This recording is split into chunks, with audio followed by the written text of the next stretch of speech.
ప్రస్తుత కాలంలో వివాహ వ్యవస్థ, కుటుంబ వ్యవస్థ ఈ రెండింటిని మనం ఎలా సమర్థించుకోవాలి? నేటి కాలంలో ఆడపిల్లలు, మహిళలు ఎటువంటి మెళకువలు పాటించడం శ్రేయస్కరం? భద్రత. ఒక స్త్రీ వెనక సంపూర్ణమైనటువంటి ఒక కుటుంబం అనేది ఉంటుంది.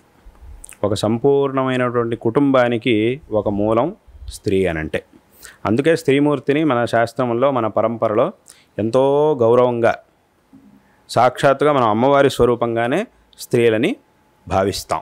అలాగే చూడాలి అనే మనకి శాస్త్రములు చెబుతున్నాయి. విశేషంగా దుర్గా సప్తశతిలో ఒక మాటే ఉంది. ఏమిటి? విద్యా సమస్త స్తవదేవి భేదా స్త్రియ సమస్త సకల జగత్సు అని ఒక మాట ఉంది. అంటే అమ్మవారిని స్తుతిస్తున్నప్పుడు చెప్పినటువంటి మాట ఏమిటిది అని అంటే, ఈ జగత్తులో ఉండేటటువంటి స్త్రీమూర్తులందరూ కూడా నీ యొక్క స్వరూపాలు అని ఆ మాట యొక్క అర్థం.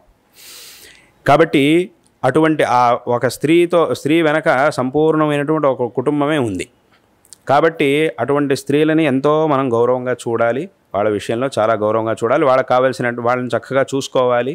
ఆ బాధ్యత అందరికీ కూడా ఉంది. అదేవిధంగా ఈ కుటుంబ వ్యవస్థ అనేది ఏదైతే ఉందో ఇది చాలా ముఖ్యమైనటువంటిది. అంటే ఇప్పుడు కాలంలో ఆధునిక కాలంలో ఈ ఉచ్ఛృంఖలమైనటువంటి ప్రవృత్తులు కలిగినటువంటి వాళ్ళందరికీ కూడా ఈ కుటుంబ వ్యవస్థను చూడగానే ఇదంతా ఏదో ఒక బంధనంలాగా, ఇదంతా మేము ఎందుకు చేయాలి, మేమంతా స్వతంత్రంగా బతకాలి ఇది అని కొంతమందికి అనిపిస్తూ ఉంటుంది. ఈ కుటుంబ వ్యవస్థకి, ఈ నియమాలకి, వీటన్నిటి కూడా మేము ఎందుకు కట్టుబడి ఉండాలి అని చాలామందికి అనిపిస్తూ ఉంటుంది. కానీ దీని యొక్క వాస్తవికత ఏమిటి అనేదాన్ని అందరూ కూడా, దీని యొక్క వాస్తవికత ఏమిటి, దీని యొక్క గొప్పతనం ఏమిటి అనేదాన్ని అందరూ కూడా చక్కగా తెలుసుకోవాలి. ఇక్కడ ఏమవుతుంది అంటే, ఒక కుటుంబ వ్యవస్థ అనేది ఉంటుంది, వివాహ వ్యవస్థ. ఈ వివాహం యొక్క ఉద్దేశం ఏమిటి అని అంటే సంతానోత్పత్తి. ఈ సంతానం ఎందుకు, దీని యొక్క ఉత్పత్తి ద్వారా ఏమిటి ప్రయోజనం అని కొంతమందికి మళ్ళీ అదొక ప్రశ్న వస్తూ ఉంటుంది. ఈ వివాహం, దీని ద్వారా ఆ సంతానోత్పత్తి, ఆ వంశవృద్ధి అనేది జరుగుతుంది. దీనివల్ల ఏమిటి ఉపయోగం అనంటే, ఒక వంశంలో జన్మించినటువంటి పిల్లలు ఎవరైతే ఉంటారో వాళ్ళకి ఈ కుటుంబ వ్యవస్థ ద్వారా ఏం జరుగుతుంది అనంటే, ఒక వంశంలో, ఒక కుటుంబంలో మనకి జన్మ అనేది లభిస్తుంది. ఆ తర్వాత జన్మ లభించిన తర్వాత ఆ వ్యవస్థలో మనకి ఒక ధార్మికమైనటువంటి మార్గదర్శనం లభిస్తుంది. ఆ ధార్మికమైనటువంటి మార్గదర్శనం ద్వారా ఈ మనుష్య జన్మని మనం సార్థకపరుచుకోవడానికి ఉపయోగపడుతుంది. కొంతమంది ఒకసారి నా దగ్గరకు వచ్చినప్పుడు అడిగారు. వాళ్ళకి పెళ్ళైనటువంటి దంపతులు కొంతమంది నా దగ్గరకు వచ్చారు. వచ్చినప్పుడు వాళ్ళు ఏదో మాట్లాడుతున్నప్పుడు, నా దగ్గర ఏదో విషయాలు చెప్తున్నప్పుడు వాళ్ళు అన్నారు, ఏమిటి అనంటే, మేము సంతానం వద్దు అని అనుకుంటున్నాము అని అన్నారు. ఏమైంది, ఎందుకు అలాగా అని నేను అడిగాను. అడిగినప్పుడు ఏమైంది అంటే వాళ్ళు చెప్పారు, మేము ఈ జీవితంలో చాలా కష్టపడుతూ ఉన్నాం. మా వల్ల ఇంకొక మనిషి పుట్టి ఆ మనిషిని మళ్ళీ మేము ఈ సంసారంలోకి తీసుకొచ్చినట్టు అవుతుంది. మేము కనుక పిల్లల్ని కంటే ఏమవుతుంది అంటే వాళ్ళని మేము సంసారంలోకి లాగినట్టు అవుతుంది. అప్పుడు వాళ్ళు కూడా మాలాగే కష్టపడాల్సి వస్తుంది. కాబట్టి మా వల్ల ఒక వ్యక్తి కష్టపడడం ఎందుకు అని చెప్పి మేము వద్దనుకుంటున్నాము అని చెప్పి కొంతమంది అన్నారు. అప్పుడు నేను వాళ్ళకి చెప్పా, మీరు ఏదో మంచి మనసుతో ఆలోచిస్తున్నారు, అది సరే, మీ మంచి మనస్సుకి సంతోషం, నా సంతోషాన్ని వ్యక్తపరుస్తాను. కానీ మీరు చేస్తున్న ఆలోచన మాత్రం తప్పు. ఎందుకు అనంటే, ఒక జీవి పుట్టడం అనేది ఏదైతే ఉంటుందో అది ఆ జీవి యొక్క కర్మానుసారంగా జరుగుతుంది.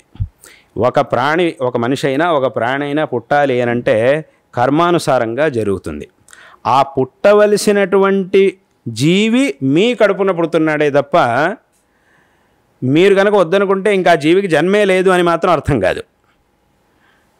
ఇక్కడ గనక అవకాశం లేదు అంటే ఎక్కడో ఒక చోట ఆ కర్మ అనేది మనిషి వెనక ఉండనే ఉంటుంది. అది మనిషిని తోస్తూనే ఉంటుంది, వెళ్ళు అని చెప్పి ముందుకు తోస్తూనే ఉంటుంది.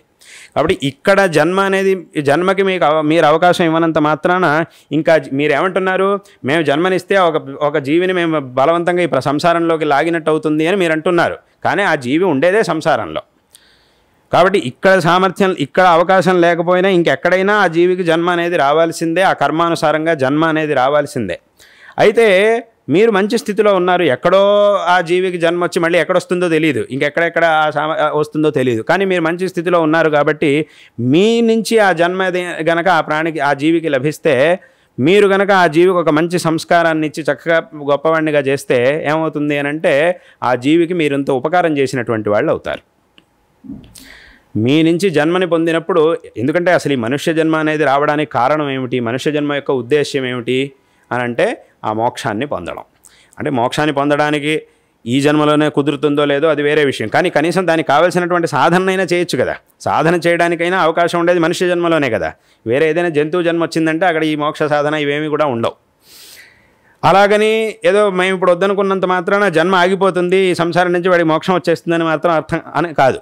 సంసారం అనేది ఉండనే ఉంటుంది. శంకరాచార్యులు వారు చెప్పినట్టుగా ఆ పునరపి జననం, పునరపి మరణం, పునరపి జనని జఠరే శయనం, ఇది అవుతూనే ఉంటుంది. ఎప్పటి వరకు? ఆ జ్ఞానాన్ని పొంది మోక్షాన్ని పొందేంత వరకు ఇది జరుగుతూనే ఉంటుంది. కాబట్టి ఆ జ్ఞానాన్ని పొంది మోక్షాన్ని పొందాలి అనంటే దానికి ఒక మార్గం కావాలి. ఆ మార్గమే ఒక సాధనం కావాలి. ఆ సాధనమే ఈ మనుష్య శరీరం. కాబట్టి ఒక వ్యక్తి ఒక జీవి మన నుంచి పుట్టినప్పుడు ఏమవుతుంది అనంటే ఆ జీవి చేసుకోవాల్సినటువంటి మోక్ష సాధనకి మనం ఒక మార్గాన్ని చూపించినటువంటి వాళ్ళం అవుతాం. ఇది దాని యొక్క ఉద్దేశ్యం. కాబట్టి మనం ఆ జీవికి కావాల్సినటువంటి ఆ జన్మించిన తర్వాత ఆ జీవిని చక్కగా మనం చూసుకొని మన సంతతిని చక్కగా మనం చూసుకొని వాళ్ళకి మంచి సంస్కారాన్ని ఇచ్చి వాళ్ళకి మంచి మార్గంలోని కనుక వాళ్ళని తీసుకొస్తే అప్పుడు మనం వాళ్ళకు ఒక మంచి జన్మని చూపించినటువంటి వాళ్ళం అవుతాం. అదే ఇక్కడ కాకుండా వాళ్ళకి ఇంకెక్కడ జన్మ వచ్చిందంటే మరి వాళ్ళు ఎటువంటి పరిస్థితి వస్తుంది, ఏ మార్గంలో వాళ్ళు ఈ మార్గం వాళ్ళకి లభిస్తుందా లేదా అనేది మనం చెప్పలేం. అదే మనకు కనుక జన్మిస్తే మనం వాళ్ళకు ఒక మంచి మార్గాన్ని చూపించగల వాళ్ళం అవుతాం. కాబట్టి మీ మనస్సులో మీరు మంచి చేయాలనే మీరు అనుకున్నారు, కానీ చేస్తున్నటువంటిది మాత్రం తప్పవుతోంది. కాబట్టి అక్కడికి ఏమైందంటే ఈ సంతతి అనేది కలిగింది అని అంటే అప్పుడు మీరు ఒక జీవికి ఆ మోక్ష సాధన, ఈ సంసారం నుంచి మోక్షాన్ని పొందడానికి కావాల్సినటువంటి ఒక ఉపాయాన్ని మీరు చూపించిన వాళ్ళు అవుతారు. అసలు దీని యొక్క ఉద్దేశ్యమే ఉండేది అది. ఈ వివాహం, ఈ ప్రజోత్పత్తి, సంతానోత్పత్తి, వీటన్నిటి యొక్క ఉద్దేశ్యం ఈ కుటుంబ వ్యవస్థ అనేది ఉండేదే అందుకోసమే ప్రతి ఒక్క కుటుంబంలోనూ ప్రతి ఒక్క వంశంలోనూ ఒక ధర్మాచరణ పరంపర అనేది ఉంటుంది. ఆయా ఒక దేవతారాధన, అలాగే మన ఇంటి దేవుడు అని అంటాం. ఒక్కొక్కళ్ళు మా ఇంటి దేవుడు ఈయన, మా ఇంటి దేవుడు వెంకటేశ్వర స్వామి, మా ఇంటి దేవుడు ఈశ్వరుడు, మా ఇంటి దేవుడు నరసింహస్వామి, అమ్మవారు, ఈయన రకరకాలుగా పూజిస్తూ ఉంటారు. అంటే వెనకటి కాలంలో ఏదో ఒక కాలంలో ఆ వంశంలో వచ్చినటువంటి పెద్దవాళ్ళు ఒక దేవతారాధనని ప్రారంభించారు. అదే అలా వరుసగా వస్తూ ఉన్నది. దాన్నే ఇంటి దేవుడు అని చెప్పి మనం ఆరాధిస్తూ ఉన్నాం. అంటే ఈ రకంగా చేయడం ద్వారా ఏమవుతుంది, ఇప్పుడు ఒక వంశంలో పుట్టి ఆ వంశంలో వచ్చినటువంటి ధార్మికమైన ఆచరణలు వీటన్నిటిని చేయడం ద్వారా ఏమవుతుంది అంటే ఆ వంశంలో జన్మించినటువంటి అందరి వ్యక్తులకి కూడా ఒక మంచి మార్గం, ఈ దుఃఖాలన్నిటి నుంచి కూడా ముక్తులవ్వడానికి ఒక మంచి మార్గం అనేది లభిస్తుంది. కాబట్టి అందుకోసమే ఈ పరంపర, ఈ కుటుంబ వ్యవస్థ అనేది వచ్చింది. అందుకోసం ఒక కుటుంబం అంటే ఇలా ఉండాలి, ఆ కుటుంబంలో ఉన్నటువంటి వ్యక్తులు ఫలానా సంస్కారంతో ఉండాలి, ఇటువంటి ఆచరణలను చెయ్యాలి అని చెప్పిందే అందుకోసం. ఈ కుటుంబ వ్యవస్థ అనేది వచ్చిందే అందుకోసం. ఇదంతా కూడా అదే ఇప్పుడు చెప్పినట్టుగా ఒక జీవికి జన్మనివ్వాలి, ఈ సాధనకు కావలసినటువంటి ఈ శరీరాన్ని మనకి ఇచ్చేటటువంటి కావలసినటువంటి జన్మను మనకి ఇచ్చేది ఎవరు అనంటే స్త్రీలు.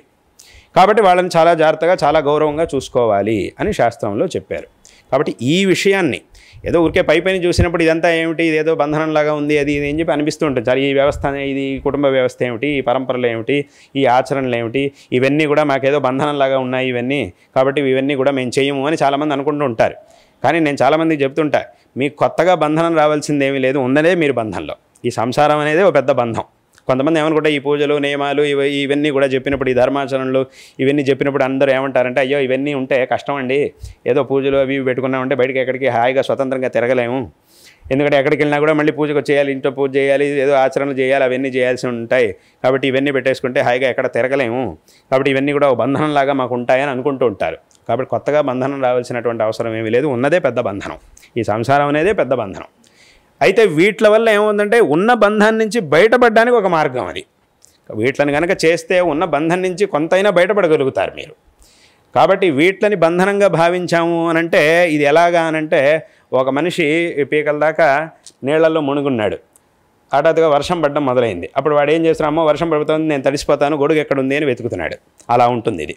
ఆ వ్యక్తి కనుక పీకల దాకా నీళ్లలో మునుగున్న ఒక వ్యక్తి వర్షం పడుతుంది, నేను తడిసిపోతాను అని చెప్పి గొడుగు ఎక్కడ అని వెతికితే ఎలా అవుతుందో, అదేవిధంగా ఒక మనిషి అయ్యో నేను ఈ పూజలు ఇవన్నీ ఆచరణలు ఈ ధర్మాచరణలు ఇవన్నీ కూడా ఒకటి బంధనాలు కాబట్టి ఇవన్నీ వద్దు, నేను ఏదో స్వతంత్రంగా ఉండాలని భావిస్తే ఇది కూడా అలా అవుతుంది.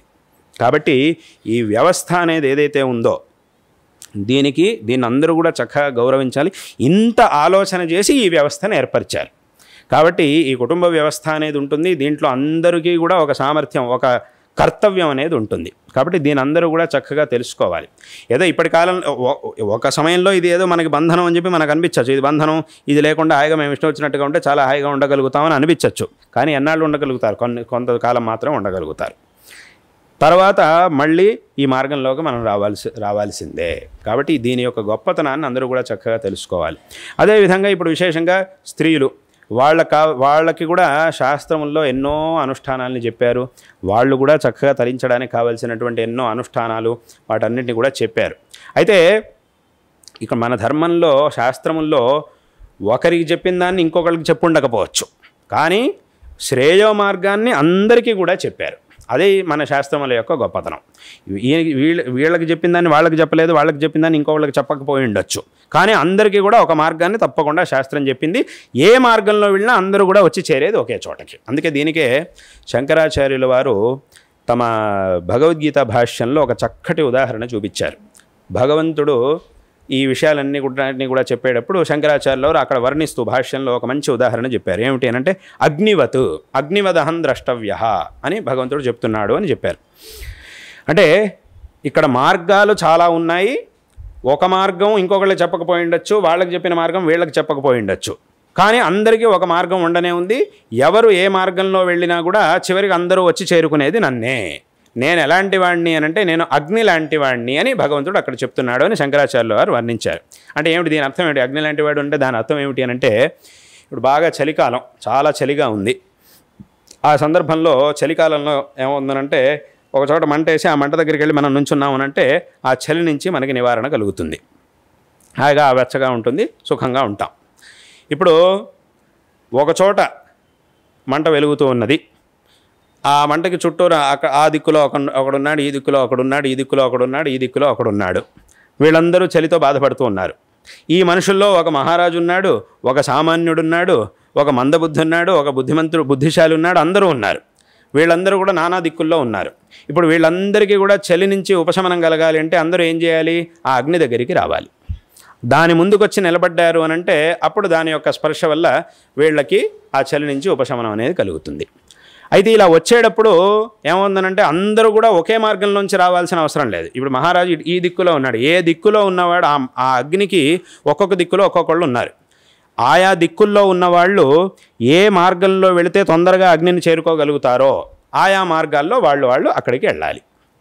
అలా ఒక్కొక్కళ్ళు ఒక్కొక్క మార్గంలో వాళ్ళ మార్గంలో, ఇప్పుడు ఈ తూర్పు దిక్కులో ఒకడు ఉన్నాడు, పశ్చిమ దిక్కులో ఇంకోటి ఉన్నాడు. ఆ పశ్చిమ దిక్కులో ఉన్నవాడు పశ్చిమం నుంచి తూర్పు వరకు వచ్చి అక్కడి నుంచి ఇదే మార్గంలో వెళ్ళాల్సిన అవసరం లేదు. నువ్వు పశ్చిమంలో ఉన్నావా అయితే అక్కడి నుంచి ఒక మార్గం ఒక దారి ఉంది నీకు, ఆ దారిలో వచ్చేసేయి.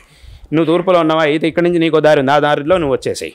అలా వచ్చేసారంటే చివరికి అందరూ వచ్చి చేరుకునేది ఎక్కడికి? ఆ అగ్ని దగ్గరికి. అగ్ని దగ్గరికి వచ్చేసాము అనంటే, ఒకసారి అగ్ని దగ్గరికి వచ్చాము అనంటే మనకు కలిగేటటువంటి ఫలంలో ఏ విధమైనటువంటి తేడా ఉండదు. ఇప్పుడు అగ్ని దగ్గరికి వచ్చిన తర్వాత ఇప్పుడు ఇటు నుంచి మహారాజు వచ్చాడు కాబట్టి ఆయనకి ఎక్కువ ఫలాన్ని నేను ఇస్తాను, ఇటు నుంచి వీడు ఒక పేదవాడు వచ్చాడు కాబట్టి వీడికి నేను తక్కువ ఫలాన్ని ఇస్తాను అని ఎప్పుడు అగ్ని అనదు. దాని దగ్గరికి వచ్చేసిన తర్వాత అందరికీ కూడా ఒకే విధమైనటువంటి ఉపశమనం కలుగుతుంది. వీడు మహారాజు కదండి కాబట్టి వీడికి ఎక్కువ దొరకాలి అని అలా ఉండదు. వీడు పండితుడు, ఒక పండితుడికి అయితే ఎక్కువ ఉపశమనం కలుగుతుంది. ఒక పామరుడు వీడేం చదువుకోలేదు కాబట్టి వీడికి అగ్ని వల్ల ఉపశమనం కలగదు అని చెప్పలేం. అందరికీ కూడా ఒకే విధమైనటువంటి ఫలం లభిస్తుంది. ఒక్కొక్క దిక్కులో ఉన్నవాళ్ళు వాళ్ళకి యోగ్యమైన మార్గంలో వచ్చారు. ఇక్కడికి వచ్చిన తర్వాత ఫలం మాత్రం అందరూ ఒకే చోటకు వచ్చారు. చివరికి ఫలం కూడా అందరికీ ఒకేలా వస్తుంది. కాబట్టి అందరూ వాళ్ళ మార్గంలో వచ్చినప్పుడు అందరికీ ఒకే విధమైనటువంటి ఫలం అనేది లభిస్తుంది. ఇందులో ఏమాత్రం సందేహం లేదు. అదేవిధంగా ఇంకో విషయం ఏమిటి? మనకి యోగ్యమైన మార్గంలో వెళ్ళాలి. నేను మహారాజును కదా, నేను ఎందుకు వెళ్ళాలి, నేను ఇక్కడే ఉంటాను కానీ నా చలి మాత్రం పోవాలి అని అంటే అది ఎప్పటికీ పోదు. మహారాజు అయినా సరే నువ్వు దాని దగ్గరికి వెళ్తే, ఆ అగ్ని దగ్గరికి వెళ్తేనే నీకు ఉపశమనం కలుగుతుంది. నేను పెద్ద పండితుండండి, నేను 10 శాస్త్రాలు చదువుకున్నాను కాబట్టి నేను ఎందుకు అగ్ని దగ్గరికి వెళ్ళాలి, నేను ఉన్న చోటే ఉంటాను, నేను ఇక్కడే ఉంటాను, అగ్ని అక్కడ ఉన్నా సరే నాకు ఉపశమనం కలగాలంటే మాత్రం అది ఎప్పటికీ కలగదు. వీడు వెళ్ళాల్సిందే. కాబట్టి అక్కడికి ఏమైంది అని అంటే ఒక్కొక్కరికి ఒక్కొక్క మార్గం చెప్పారు, వీళ్ళకి చెప్పిన మార్గం వాళ్ళకి చెప్పలేదు, వాళ్ళకి చెప్పిన మార్గం వీళ్ళకి చెప్పలేదు అన్నంత మాత్రాన వీళ్ళకి ఇంకా శ్రేయస్సుకి మార్గమే లేదు అని అర్థం కాదు. అందరికీ శాస్త్రంలో మార్గాల్ని చెప్పారు. ఆయా మార్గాల్లో అందరూ కూడా వెళితే చివరికి చేరుకునేది ఒకే చోటకి. దీన్నే భగవద్గీతలో కృష్ణ పరమాత్మ సమోహం సర్వభూతేషు అని చెప్పి ఆ శ్లోకం ఏదైతే ఉందో ఆ శ్లోకంలో దీన్ని భగవంతుడు చెప్పాడు. నమే ద్వేష్యోస్తి న ప్రియ ఏ భజంతి తు మాం భక్త్యా మైతేతేషు చాప్యహం సమోహం సర్వభూతేషు. నేను అందరికీ సమానంగా అనుగ్రహిస్తాను. వాళ్ళ మార్గాల్లో అందరూ కూడా నన్ను చేరుకుంటే అందరికీ నేను సమానంగా ఒకే విధమైనటువంటి అనుగ్రహాన్ని చేస్తాను అని చెప్పాడు. కాబట్టి విశేషంగా ఇటువంటి ఈ కుటుంబ వ్యవస్థ అనేది ఏదైతే ఉందో ఇవి చాలా ఆలోచన చేసినటువంటి వ్యవస్థలు. వీటి వెనక ఇంత విషయం ఉంది. కాబట్టి ఈ వ్యవస్థల్ని కాపాడుకోవాల్సినటువంటి బాధ్యత అందరికీ కూడా ఉన్నది. మనకి ఏదో అనిపించిందని చేయడం కాదు. శాస్త్రంలో మనకేం చెప్తున్నాయనే దాన్ని మనం చెయ్యాలి. కాబట్టి ఆ వ్యవస్థ ప్రకారం ఈ కుటుంబ వ్యవస్థలు ఇవన్నీ కూడా ఏర్పడినాయి. కాబట్టి ఇది ఉండాలి. ఆ కుటుంబం ఆ వంశవృద్ధి ఇవన్నీ కూడా జరగాలి. ఆ వంశంలో వచ్చేటటువంటి వాళ్ళందరికీ కూడా ఇవన్నీ నేర్పించాలి. అలా చేయడం ద్వారా మనం ఒక జీవికి కావలసినటువంటి మార్గాన్ని చూపించిన వాళ్ళం అవుతాం. ఎక్కడో పుట్టవలసినటువంటి ఒక జీవి మన ఇంట్లో పుట్టినప్పుడు, ఒక మనిషి మన ఇంట్లో పుట్టినప్పుడు ఆ మనిషికి కావలసినటువంటి మార్గాన్ని మనం చూపించిన వాళ్ళం అవుతాం. ఇలా చేయడం ద్వారా ఒక మనిషికి మనం కావలసినటువంటి మార్గాన్ని ఉపదేశించడం ద్వారా తత్ఫలితం మనకి వస్తుంది. మనము ఆ పుణ్యాన్ని పొందినటువంటి వాళ్ళం అవుతాం. వాళ్ళు పుణ్యశాలులు అవుతారు. కావలసినటువంటి ప్రయోజనాన్ని జీవితాన్ని సార్థకపరచుకోగలుగుతారు. కాబట్టి ఈ రకంగా చేస్తూ ఆ వంశాన్ని ఆ వంశములని కాపాడుకునేటటువంటి ప్రయత్నాన్ని వంశంలో అందరూ కూడా చేయాలి. అయితే దాని అందరికీ కూడా మూలం స్త్రీలు కాబట్టి వాళ్ళని చాలా జాగ్రత్తగా చాలా గౌరవంగా చూడాలి అని శాస్త్రం మనకి చెబుతుంది. అందుకే అమ్మవారి స్వరూపంగా మనం ఆడపిల్లల్ని వాళ్ళందరినీ కూడా గౌరవిస్తాం. ఇదే విధంగా సువాసిని పూజ అని చేస్తాం. ఈ నవరాత్రి ఉత్సవ సందర్భాల్లో ఎప్పుడైనా కూడా అమ్మవారిని ఆరాధించేటటువంటి సమయంలో సువాసిని ఆరాధన అంటే ఆ సువాసిని స్త్రీని అమ్మవారిగా భావించి మనం పూజిస్తాం. అందుకే అమ్మవారి నామాల్లో కూడా సువాసిన్యర్చన ప్రీత అని ఒక నామం ఉంటుంది. అంటే ఆ సువాసిని పూజించడం ద్వారా అమ్మవారు సంతృప్తిని చెందుతుంది, అమ్మవారు సంతుష్టురాలు అవుతుంది, మనల్ని అనుగ్రహిస్తుంది అని శాస్త్రములు చెబుతూ ఉన్నాయి. కాబట్టి అటువంటి స్థానాన్ని ఇచ్చారు. అదే అంటే వాళ్లకు ఇప్పుడు స్త్రీలు వాళ్ళ కర్తవ్యాలు ఏమిటి అని అంటే ఇప్పుడు ఇందాక చెప్పినట్టుగా వాళ్ళు చేయవలసినటువంటి ధార్మికమైనటువంటి అనుష్ఠానాలు అంటే చేయవలసినటువంటి పనులు ఏమిటి అని అంటే ప్రతి మనిషి కూడా చేయవలసినటువంటి పనులు ఏముంటాయి? తన యొక్క వైయక్తికమైనటువంటి శ్రేయోభివృద్ధి కావాల్సినటువంటి పనులు. అదేవిధంగా తాను ఏ పరివారంలో ఏ కుటుంబంలో ఏ పరివారంలో అయితే ఉన్నాడో దానికి కావలసినటువంటి దాని యొక్క శ్రేయస్సు కావలసినటువంటి పనులు. అదేవిధంగా ఏ సమాజంలో అయితే మనం బతుకుతూ ఉన్నామో ఆ సమాజానికి కావలసినటువంటి పనులు. ఈ రకంగా 3 పనులని ప్రతి మనిషి చేయాల్సి ఉంటుంది. తన వైయక్తికమైనటువంటి ఆత్మోద్ధారం కోసం శ్రేయస్సు కోసం చేయవలసినటువంటి పనులు.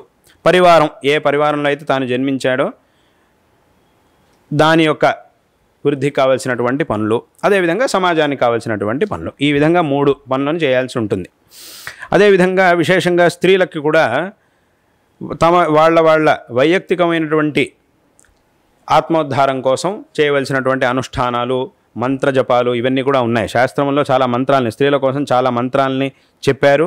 ఆ మంత్రాలన్నింటినీ కూడా వాళ్ళు ఉపదేశం తీసుకొని గురుముఖతః ఉపదేశం తీసుకొని ఆ మంత్రాలని చక్కగా వాళ్ళు కూడా అనుష్ఠానం చేయొచ్చు.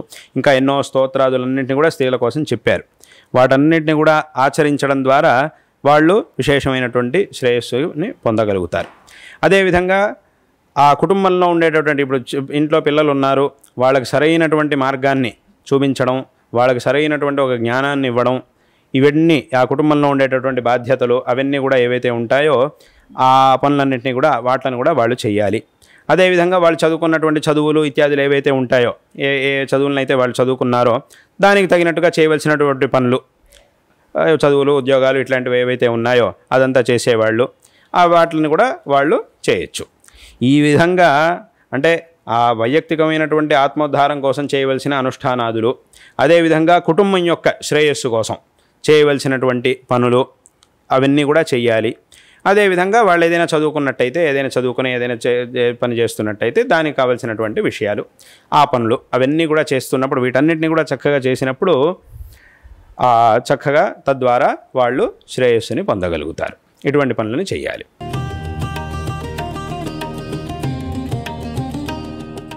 గురుగారు ఇప్పుడు అర్థమైంది. అంటే సాధన చేయాలి, అందరికీ కూడా అవకాశం ఉంది అని.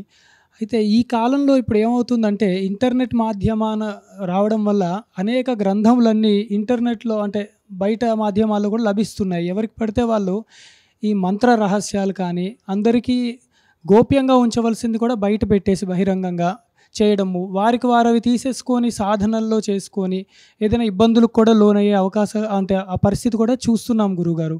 ఇది ఎలాగ అరికట్టాలి అని ఒకటి. ఎందుకు గురుముఖతాగానే శాస్త్రాన్ని అధ్యయనం చేయాలి? అంటే గ్రంథాలు కానీ, మంత్రం తీసుకోవాలి. ఆ గురువు యొక్క శక్తి ప్రాముఖ్యత మీరు చెప్పవలసిందిగా ప్రార్థన. ఇక్కడ మనం ఏ సాధన చేసినా, ఏ అనుష్ఠానం చేసినా, ఏం చేసినా కూడా అన్నిటికీ కూడా గురువు యొక్క మార్గదర్శనంతోనే చెయ్యాలి. గురుముఖతనే ఉపదేశాదుల్ని తీసుకొని మార్గదర్శనాన్ని పొంది చెయ్యాలి అనేది పరమ సిద్ధాంతం. అందుకే భగవంతుడి యొక్క అవతారాలని గనక మనం చూసినట్టయితే స్వయంగా భగవంతుడు శ్రీరామచంద్రుడి రూపంలో అవతరించినప్పుడు భగవంతుడు కూడా ఏం చేశాడు, రాముడు కూడా ఏం చేశాడు అని అంటే వశిష్ఠ మహర్షి విశ్వామిత్ర మహర్షుల్ని గురువుగా స్వీకరించి వాళ్ళ నుంచి విద్యలను అభ్యసించాడు అనేటటువంటి దాన్ని మనం రామాయణంలో చూస్తాం. అలాగే కృష్ణ పరమాత్మగా భగవంతుడు అవతరించినప్పుడు ఆ కృష్ణ పరమాత్మ సాందీపని మహర్షి దగ్గర అధ్యయనం చేసినటువంటి విషయాన్ని మనం పురాణంలో చూస్తూ ఉన్నాం. శంకర భగవత్పాదాచార్యుల వారు, గోవింద భగవత్పాదాచార్యుల వారి దగ్గర నుంచి సన్యాస మహావాక్యాది ఉపదేశాలని, క్రమ సన్యాసం మహావాక్య ఉపదేశాదులు అన్నిటిని కూడా పొంది ఉన్నారు అనేటటువంటి దాన్ని మనం చూస్తూ ఉన్నాం. భగవంతుడు సర్వజ్ఞుడు అయినప్పటికీ తన అవతారాల్లో ఇలా ఎందుకు చేస్తున్నాడు అని అంటే మనందరికీ తెలియజేస్తున్నాడు. యద్యపి భగవంతుడి గురువు యొక్క అవసరం లేదు, ఆయనే అందరికీ గురువు, జగద్గురువు. కాబట్టి మనం ఆ భగవంతుడి యొక్క అష్టోత్తరాలను చూస్తే అన్నింటిలోనూ జగద్గురువు అని నామం ఉంటుంది. కృష్ణం వందే జగద్గురు, కృష్ణ పరమాత్మ. రామాష్టోత్తరంలో జగద్గురవే నమః అని నామం ఉంటుంది. శివాష్టోత్తరంలో జగద్గురవే నమః అని నామం ఉంటుంది. కాబట్టి సమస్త జగత్తుకి ఆది గురువు భగవంతుడే. ఆ భగవంతుడిని మనం నారాయణుడు అంటామో, శివుడు అంటామో, దేవి అంటామో, ఆ పేర్లన్నీ అవన్నీ వేరు. ఆ పేర్లు అవన్నీ వేరైనా కూడా భగవంతుడు ఉన్నాడు. ఆ భగవంతుడికి ఈ నామములు, ఈ రూపములు అన్నీ కూడా. కాబట్టి అందరికీ కూడా గురువు భగవంతుడు. అటువంటి భగవంతుడు కూడా అవతరించినప్పుడు మాత్రం, ఒక మనిషిగా అవతరించినప్పుడు మాత్రం గురువుని ఆశ్రయించి గురువు మూలకంగా అధ్యయన లీలలన్నింటినీ భగవంతుడు చూపించాడు. ఎందుకు అలా భగవంతుడు చేశాడు అని అంటే భగవద్గీతలోనే భగవంతుడు చెప్పాడు, యద్యదాచరతి శ్రేష్ఠస్తత్తదేవేతరో జనః సయత్ ప్రమాణం కురుతే లోకస్తదను వర్తతే అని. అంటే భగవంతుడే అలా చేశాడు. భగవంతుడికి అవసరం ఉందా లేదా అనేది వేరే విషయం. కానీ భగవంతుడు అలా చేసినప్పుడు మనం ఏం చేస్తామనంటే భగవంతుడే అలా చేశాడు కాబట్టి ఇంకా మన గురించి ప్రత్యేకంగా చెప్పాల్సిన అవసరం లేదు. మనం ఖచ్చితంగా గురువుని ఆశ్రయించి గురుముఖతః అధ్యయనం చెయ్యాలి అనేటటువంటి విషయాన్ని మనం తెలుసుకోవడం కోసం భగవంతుడు అలా చేశాడు. దీన్నే లోక సంగ్రహం అని అంటారు శాస్త్రంలో. కాబట్టి భగవంతుడు తప్పకుండా అందరూ కూడా గురుముఖతః అధ్యయనం చెయ్యాలి అనే విషయాన్ని స్పష్టంగా తన అవతారాల్లో తన ఆచరణ మూలకంగా చెప్పి ఉన్నాడు. అదేవిధంగా తన వచనంలోనూ భగవంతుడు స్పష్టంగా గీతలో చెప్పాడు, తద్విద్ధి ప్రణిపాతైన పరిప్రశ్నైన సేవయ ఉపదేక్ష్యంతి తే జ్ఞానం జ్ఞానినస్ తత్వదర్శినః. అలాగే ఉపనిషత్తులు కూడా స్పష్టంగా చెప్తున్నాయి, తద్విజ్ఞానార్థం స గురుమేవాభిగచ్చే సమిత్పాణి శ్రోత్రియం బ్రహ్మనిష్టం. అంటే అక్కడ బ్రహ్మతత్వం గురించి చెప్పుండొచ్చు, కానీ బ్రహ్మతత్వం విషయమే అలా ఉన్నప్పుడు ఇంకా అన్ని విషయాలని గురించి గురువుని ఆశ్రయించాలనేటువంటి విషయాన్ని ప్రత్యేకంగా చెప్పాల్సిన అవసరం లేదు. కాబట్టి గురుముఖతః అన్నిటినీ అధ్యయనం చేయాలి అని చెప్పారు. అయితే ఇక్కడ వచ్చేటటువంటి ప్రశ్న ఏమిటంటే, ఎందుకు గురుముఖతఃనే చెయ్యాలి? నాకు ఆ సామర్థ్యం ఉంది, సామర్థ్యం లేనివాడు కావాలంటే గురుముఖతః అధ్యయనం చేస్తాడు. సామర్థ్యం బాగా బుద్ధిశాలి అయినటువంటి వాడు గురువుని ఎందుకు ఆశ్రయించడం? వాడికే అన్నీ తెలుసుకోగలిగే సామర్థ్యం ఉంది. ఒక పుస్తకాన్ని పెట్టుకొని అధ్యయనం చేయడం మొదలెట్టాడు అని అంటే అన్నీ వాడికే తెలిసిపోతాయి, అంత సామర్థ్యం ఉంది. ఇది ఎందుకు చెప్పారు, ఏది ఎందుకు చెప్పారు అనే దాన్ని తెలుసుకునే బుద్ధిశక్తి ఉన్నప్పుడు గురువుని ఎందుకు ఆశ్రయించాలి అని ఒక ప్రశ్న వస్తుంది. కానీ ఇక్కడ మనం తెలుసుకోవాల్సినటువంటి విషయం ఏమిటంటే, ఎంత సామర్థ్యం ఉన్నా కూడా కొంతవరకు మాత్రమే మన బుద్ధితో మనం తెలుసుకోగలుగుతాం. ఇంకా మన బుద్ధితో ఊహించలేనటువంటి విషయాలు శాస్త్రముల్లో ఉండనే ఉంటాయి. ఆ విషయాల్ని గురుముఖతఃనే మనం తెలుసుకోవాలి. అలాగే ఆ గురువు తన గురువు నుంచి తెలుసుకొని ఉండాలి. ఆ గురువు తన గురువు నుంచి, తన గురువు నుంచి, తన గురువు నుంచి ఇలా ఎక్కడికి వెళ్తుంది? ఆ గురువు ఆయన యొక్క గురువు, ఆయన యొక్క గురువుని ఇలా ఎక్కడికి వెళ్ళి ఆగుతుంది? ఈశ్వరుడి దగ్గర ఆగుతుంది. ఈశ్వరుడికి మళ్ళీ ఇంకో గురువు లేరు కాబట్టి ఇంకా ముందుకు వెళ్ళదు. కాబట్టి ఈ వైదిక విద్య అనేది ఏదైతే ఉందో, లౌకికమైన విద్యల విషయం వేరు, కానీ వైదికమైనటువంటి విద్య అనేది ఏదైతే ఉందో దీంట్లో గురుముఖతః మనం ఉపదేశం పొందడం అనేది చాలా అవసరం. ఇందులో ఏమాత్రం సందేహం లేదు. ఎందుకంటే ఇప్పుడు చెప్పినట్టుగా ఎంత సామర్థ్యం ఉన్నా కూడా కొన్ని విషయాలు ఇంకా సూక్ష్మమైనటువంటి శాస్త్రముల్లో ఉండనే ఉంటాయి. ఆ విషయాల్ని మనం గురుముఖతనే తెలుసుకోవాలి. ఎందుకంటే గ్రంథాల్లో కూడా అన్ని విషయాల్ని చెప్పరు, ముఖ్యమైనటువంటి విషయాల్ని మాత్రం చెప్తారు. కానీ ఆ విషయాన్ని అక్కడ ఎందుకు చెప్పారు, దాని మూలం ఏమిటి అనేదాన్ని అనేటటువంటి జ్ఞానం ఏదైతే ఉందో అది గ్రంథముల ద్వారా రాదు, ఉపదేశముల మూలకంగానే ఆ జ్ఞానం అనేది రావాలి. ఆ ఉపదేశం అనేది మనకి లభించాలంటే గురువు దగ్గరికి వెళ్ళాలి. కాబట్టి గ్రంథాల్లో చెప్పబడేటటువంటి విషయాలు కొన్ని, ఎందుకంటే అన్ని విషయాల్ని గ్రంథాల్లో చెప్పలేరు, అలా చెబుతూ పోతే గ్రంథం అనేది చాలా పెద్దదైపోతుంది. కాబట్టి అన్ని విషయాల్ని చెప్పరు, ముఖ్యమైనటువంటి విషయాల్ని చెప్తారు. ఆ విషయాలకి మూలంగా కొన్ని విషయాల్ని ఉపదేశ పరంపరలో వస్తాయి, కొన్ని విషయాలు గ్రంథ పరంపరలో వస్తాయి, కొన్ని విషయాలు ఉపదేశ పరంపరలో వస్తాయి. కాబట్టి ఎక్కడ ఏ విషయం అనేది దాని వెనక ఉన్నది అనే దాన్ని మనం నిర్ణయించలేం. కాబట్టి అది గురుముఖత అధ్యయనం చేసినప్పుడు మాత్రమే గురువు దాన్ని చెప్పగలుగుతాడు, గురుముఖత మనం తెలుసుకోగలుగుతాం. కాబట్టి గురుముఖత అధ్యయనం అనేది చాలా అవసరం. ఇప్పుడు మీరు చెప్పినట్టుగా ఏదో ఇంటర్నెట్లో అక్కడంతా ఏదో పుస్తకాలు అవన్నీ ఉన్నాయి, గోప్యంగా ఉండవలసిన విషయాల్ని కూడా అక్కడ చెప్తున్నారు అని అంటున్నారు. కానీ అవి కూడా వాళ్ళు సరిగ్గా చెప్తున్నారా లేదా ఏమిటి అనే దాన్ని తెలుసుకొనే మనం ఆ విషయాల్ని తెలుసుకోవాలి. అంటే ఇక్కడ ఏదో పుస్తక రూపంలో ఉన్నదాన్ని ఇప్పుడు అందరూ చూసేట్టుగా ఏదో ఇంటర్నెట్లో పెట్టారు, అందరూ చూస్తున్నారు. అందరూ చూసినా కూడా అక్కడ ఏదో విషయం ఉంది సరే, ఆ పుస్తకంలో ఉన్న విషయం ఉంది సరే, కానీ ఆ విషయాన్ని తెలుసుకోవాలంటే మళ్ళీ గురుముఖత సాంప్రదాయికమైనటువంటి గురుముఖం నుంచే మళ్ళీ మనం తెలుసుకోవాలి. అది నాకు అవసరం లేదు, నేను ఇక్కడ ఏదో ఉంది కదా దాన్ని చూసి ఏదో సాధన చేసేస్తాను అంటే మాత్రం అది అయ్యే పని కాదు. కాబట్టి ప్రతి విషయంలో ఇది ఒట్టి శాస్త్రముల యొక్క విషయంలో మాత్రమే కాదు, లౌకికమైనటువంటి విషయాల్లో కూడా అంతే. అందుకే ఒక చిన్న కథ ఒకటి ఉంది. ఏంటంటే ఒకసారి ఒక ఊళ్ళో ఒక పెద్ద ధనవంతుడు ఉండేవాడు. ఆయన చాలా ధార్మికుడు, ఆయనకు ఉన్నటువంటి కోట్ల ఆస్తుంది, దానిలో చాలా అంతా కూడా ఆయన ఎప్పుడు కూడా ఈ మంచి పనులకు ఉపయోగిస్తూ ఉండేవాడు. అలా ఆయన చాలా పనులు, ఊళ్ళో చాలా మంచి దేవస్థానాలు కట్టించాడు, గోపురాలు కట్టించాడు, చెరువులు తవ్వించాడు, అన్నదాన సత్రాలు కట్టించాడు, అన్నీ చేశాడు. ఆయన అదంతా చేసి ఒక ఊళ్ళో ఒక పెద్ద శివాలయం ఉంది, ఆ శివాలయానికి ఒక పెద్ద రాజగోపురం కట్టించాడు. అంతా అయిపోయింది. తర్వాత కొంతకాలానికి ఆయన జీవితం అయిపోయింది, ఆయన పోయినాడు. తర్వాత ఆయన పిల్లలు ఉన్నారు. అయితే ఈయనకున్నటువంటి ధార్మిక బుద్ధి ఆ పిల్లలకి లేదు. వాళ్ళు ఇప్పుడు కూడా ఒక్క ధర్మాచరణ చేయరు, ఉన్నటువంటి ఆస్తిని మొత్తం వాళ్ళ భోగాలకి అనవసరమైనటువంటి పనులకు ఖర్చు పెట్టారు. ఆస్తి మొత్తం కరిగిపోయింది, ఒక్క మంచి పని చేసింది లేదు, ఎంత లేదు, మొత్తం ఆస్తిని కరిగించేశారు. మొత్తం ఆ అనవసరమైనటువంటి పనుల్లోనే ఆస్తి మొత్తాన్ని నాశనం చేసేశారు. ఇంకా వాళ్ళకి ఏమైందంటే చిన్నప్పటి నుంచి ఇంత ఐశ్వర్యంలో పెరిగి ఆ ఆస్తులన్నింటినీ కూడా ఖర్చు పెట్టి వాళ్ళకి అదే అలవాటైపోయి ఇప్పుడు డబ్బులన్నీ ఆస్తి అంతా కూడా ఖాళీ అయిపోయిన తర్వాత వాళ్ళకి ఆ సుఖాలు అవన్నీ లేక చాలా ఇదైపోయారు వాళ్ళు. అయ్యో ఇవి ఏం చేసి ఇప్పుడు ఎలా చేయాలి, ఎలా బతకాలి మనం, ఈ సుఖాలను అనుభవించి అదే అలవాటైపోయింది. కాబట్టి ఇప్పుడేమో దానికి చేతిలో డబ్బులు లేవు. కాబట్టి ఇప్పుడు ఏం చేయాలి అని వాళ్ళంతా కూడా చాలా ఆలోచిస్తూ ఉండేవాళ్ళు. అంతా వెతికారు, ఎక్కడ వెతికినా కూడా ఏమీ దొరకలేదు. అన్ని చోట్ల వెతికినా ఎక్కడ ఏమీ దొరకపోయేసరికి చివరికి ఒక ఆలోచన చేశారు. ఏమిటి అనంటే, ఉన్న ఆస్తంతా అయిపోయింది, బహుశా మా నాన్న ఎవరికైనా అప్పులు ఇచ్చుంటాడు కదా, ఆ అప్పులు ఇచ్చినప్పుడు ఆ అప్పుల్లో కొంతమంది తీర్చారు, కొంతమంది తీర్చని వాళ్ళు ఎవరైనా ఉండొచ్చు. ఒకవేళ అలా ఎవరైనా తీర్చని వాళ్ళు ఉంటే వాళ్ళ దగ్గరికి వెళ్ళి ఇన్ని సంవత్సరాల వడ్డీతో సహా మొత్తం వసూలు చేస్తే మళ్ళీ కొంత డబ్బు వస్తుంది, దాంతో మళ్ళీ హాయిగా సుఖంగా ఉండొచ్చు కదా అని చెప్పి ఆ లెక్కల పుస్తకాలన్నీ తీసి వెతకడం మొదలెట్టారు. ఏమీ దొరకలేదు. చివరికి మొత్తం ఎక్కడా లేదు, అందరూ అప్పులన్నీ కూడా. ఎందుకంటే ఆయన పెద్ద ఆయన చాలా తెలివైనవాడు కాబట్టి అప్పులను ఇచ్చేసి సరైన సమయంలో మళ్ళీ వసూలు చేసేస్తూ ఉండేవాడు ఆయన. కాబట్టి ఎక్కడ కూడా అప్పులు లేవు, ఎవరికి ఇచ్చినటువంటి అప్పులు బాకీలు లేవు. అంతా వెతికారు, ఎక్కడ వెతికినా ఏమీ లెక్క దొరకలేదు. చివరికి ఒక్క చోట మాత్రం ఒక వాక్యం ఏమి రాసింది అని అంటే, ఈ ఊరి యొక్క రాజగోపురం ఏదైతే ఉందో, ఆయన కట్టించినటువంటి రాజగోపురం ఏదైతే ఉందో, ఆ రాజగోపురం కింద ఒక 2 కిలోల బంగారం ఉంది అని ఆ రాజగోపురం కింద ఒక ముహూర్తం, ఒక రోజు చెప్పారు. ఫలానా మాసంలో ఫలానా తిథిలో ఆ రాజగోపురం కింద 2 కేజీల బంగారాన్ని పెట్టడం జరిగింది అని ఒక మాట అక్కడ రాసింది. అది చూడంగానే వీళ్ళకి ప్రాణం లేచి వచ్చింది మళ్ళీ. అయితే రాజగోపురం కింద ఉందిట, ఎలాగైనా సరే దాన్ని. అయితే సమస్య ఏమిటి, రాజగోపురం కింద ఉంది, దాన్ని తీయాలంటే రాజగోపురం మొత్తం పడగొట్టాలి. వీళ్ళు ఏం చేశారు అంటే, మేము ఆ రాజగోపురాన్ని పడగొడతామని చెప్పి వెళ్ళారు. అప్పుడు ఊరు వాళ్ళంతా ఆపారు వాళ్ళని. ఎందుకంటే ఊరి వాళ్ళకి వీళ్ళ మీద ఏమాత్రం గౌరవం లేదు, తండ్రి మీద గౌరవం ఉండేది, వీళ్ళ మీద గౌరవం లేదు. పైగా ఇప్పుడు వీళ్ళు ఏమాత్రం మంచి పనులు చేయకపోగా అనవసరమైనటువంటి పనులకి డబ్బులన్నీ ఖర్చు పెట్టేసి ఇప్పుడు ఈ రాజగోపురాన్ని, దేవుడు వాళ్ళ నాన్న కట్టించిన రాజగోపురాన్ని పడగొట్టడానికి వచ్చారు అని చెప్పి వాళ్ళందరికీ చాలా కోపం వచ్చి వాళ్ళంతా వీళ్ళని కొట్టడం మొదలెట్టారు. సరిగ్గా అదే సమయానికి ఒక వయస్సు అయిన ఒక ఆయన అక్కడికి వచ్చాడు, ఆ ఊరికి వచ్చాడు. ఈయనెవరు, ఆ వయస్సు అయిన ఆయన ఎవరంటే వీళ్ళ తండ్రికి స్నేహితుడు. ఆయన అంతా కలిసి వ్యవహారాలన్నీ చేస్తూ ఉండేవాడు. ఆయన వచ్చాడు, ఏం జరుగుతుంది ఏమిటంత చూస్తే వీళ్ళని ఇలా కొడుతున్నారు ఊరి వాళ్ళంతా.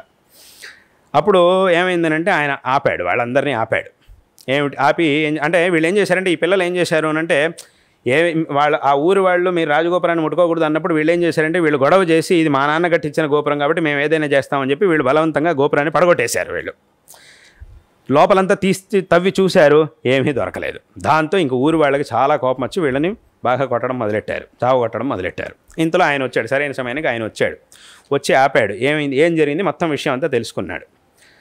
అప్పుడు ఆయనకే ఒకసారి ఆశ్చర్యం వేసింది. అదేమిటి, నా స్నేహితుడు ఇలా రాసి పెట్టాడేమిటి, ఇలా రాశాడు, సరే రాశాడు, కానీ వెతికి చూస్తే మాత్రం దొరకలేదు.